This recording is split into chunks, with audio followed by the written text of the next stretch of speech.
sign on and add to, or have your IT folks do an automatic dump, so we have that data and we're collecting it, and you're also tagging and doing those things.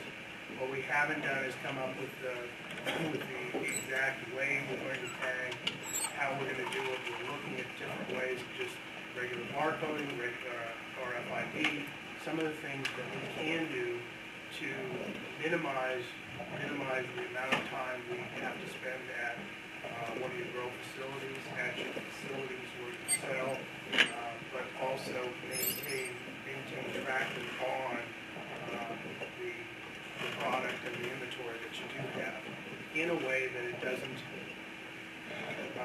substantially increase your costs. You know, certainly with video, with any kind of system like we're talking, any kind of POS system, you're going to have some costs. But what we want to try to do, and looking at some of the systems that are out there, or at least some of the ways to do it with RFID and some of the other things, using it in a way that we minimize this huge commitment to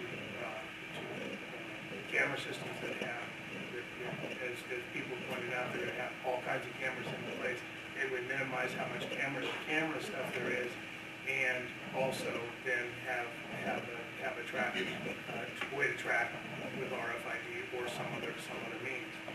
What we plan on doing is bringing forward a group of experts to start looking at, and I've already had some meetings with some of them. I'd like to bring them together after they submit some of their ideas to me, bring them together as a group, the experts that serve this industry, and start looking at these standards and how we either change them or move them forward, but make them technically correct so everybody does know what we're going to do and how we're going to do it. That's our plan within the next few weeks. I've already had some people submit some changes, or at least their ideas as how this works. We're looking internally from our statewide OIT on RFID, some of the ways we can bring that to the industry. Not only the larger scale operations that have the ability to put in a lot of equipment, but also having the equipment, being able to print out, and having you folks be able to come and get the RFIDs from us. So a little bit of both. If you want it for the smaller scales, they don't have a lot of equipment costs, some of the other things. But we're looking at all the ways we can make it happen, but also be able to walk into a place and be able to inventory and know where that stuff is. So if you have folks that have not contacted me that do your surveillance and some of the other things, certainly encourage them to come up and see me or give me a call so they can be included, and we can have all the experts at our table. I don't profess to be an expert, but we're pretty good at getting experts together. With that, let's go to page 63 in your workbook. I was a little remiss. I should introduce to the group Rachel Allen. Rachel's from CML here in Kevin Dahmer's.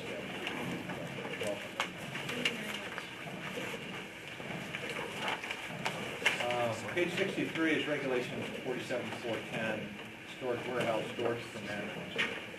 I will tell you the intent of this reg, and what I really put it together for was to address those situations where you have a grow at one end of the state and your center is at another. And believe it or not, we actually have some of those here in Colorado. And my primary concern is in the winter months. If we're bringing product from one to the other, we need to put some protections in place, recognizing that snowstorms hit, and you need to have what I'll call a safe house to store things.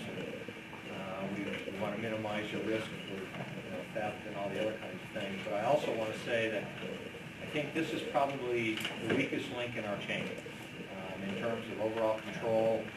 the potential for abuse and all the other kinds of things. This is probably the weakest thing out there. And so what you see here is obviously going to need some work, at least from my standpoint. Things like you need to be a licensed person to transport it, whether or not we should have you dictate the route that you're going to take it, and those kind of things, and let the state patrol know when you're going, so that if for whatever reason they pull you over and you've got a lot of product in the back of your truck, they're not going to arrest you and all those other kind of things.